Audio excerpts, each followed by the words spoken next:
Shivaji అమలుపరిచిన guerrilla పోరాటం గురించి మనం తెలుసుకుందాం. ఓటమి తప్పదు అనే ఆలోచన వస్తే యుద్ధం నుండి తప్పుకోవాలి. అనువైన సమయం వచ్చినప్పుడే దాడి చేయాలి, రాజ్యాన్ని దక్కించుకోవాలి. దీనినే గెరిల్లా యుద్ధం అని పిలిచేవారు. దీనిని ప్రపంచానికి మొదట పరిచయం చేసిందే శివాజీ. 1659లో బీజాపూర్ సుల్తాన్ కోపానికి హద్దులు లేకుండా పోయాయి. అందుకు కారణం శివాజీ. ఆ సమయంలోనే తన సేన అయిన అఫ్జల్ ఖాన్ని శివాజీని బంధించి తీసుకురమ్మని పంపాడు బీజాపూర్ సుల్తాన్.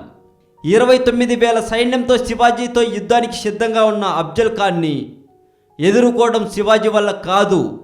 ఆ విషయం శివాజీ ముందే గ్రహించి యుద్ధం నుండి వెనుతిరిగాడు. ఆ తర్వాతే గెరిల్లా పోరాటం ముమ్మరం చేశాడు. చర్చలకు రమ్మని శివాజీని పిలిపించాడు అఫ్జల్ ఖాన్. శివాజీ అతని దగ్గరికి ఒంటరిగా వెళ్ళాడు. ప్రమాదం ఎలాగూ తప్పదు అని భావించిన శివాజీ నవంబర్ 10న అఫ్జల్ ఖాన్ని శివాజీ చంపేశాడు.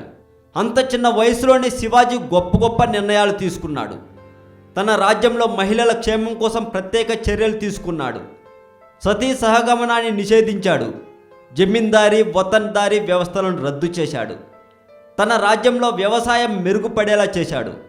అచ్చు యంత్రాలను కూడా తన రాజ్యంలో ఉపయోగించాడు. 1657 వరకు మొఘలు సామ్రాజ్యంతో శివాజీకి మంచి సంబంధాలే ఉండేవి. ఔరంగజేబుకు తాను చేసే యుద్ధాలలో శివాజీ సహాయం చేసేవాడు. తన సహాయానికి ప్రతిఫలంగా బీజాపూర్ కోటను అడిగాడు శివాజీ. అందుకు ఔరంగజేబు ఒప్పుకోలేదు. 1657 మార్చిలో శివాజీ అనుచరులు మొఘల్ సామ్రాజ్యంలోని అహ్మద్ నగర్పై దాడి చేశారు. దానితో మొఘలులకు శివాజీకి శత్రుత్వం ఏర్పడింది. సూర్యోదయం నుంచి సూర్య అస్తమయం వరకు యుద్ధం చేయాలి. ఇది యుద్ధంలో ఆనవాయితీ.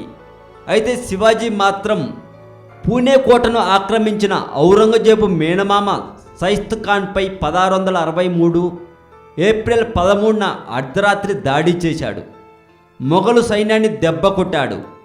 ఆ యుద్ధంలో కొడుకును చేతి వేళ్లను కోల్పోయిన సైస్త్ ఖాన్ పూణే వదిలే ఆగ్రాకు పారిపోయాడు.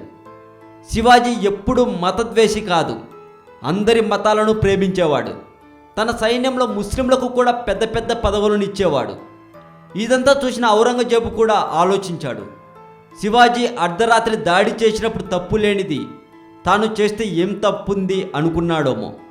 శివాజీని చర్చలకని 1666 మే 29న పిలిపించాడు. శివాజీ కూడా చర్చల కోసమని ఒంటరిగా వెళ్ళాడు. అయితే శివాజీని ఆగ్రాలో బంధించాడు ఔరంగజేబు. అక్కడి నుండి అతన్ని ఆఫ్ఘనిస్తాన్ పంపించాలని ప్రయత్నించాడు.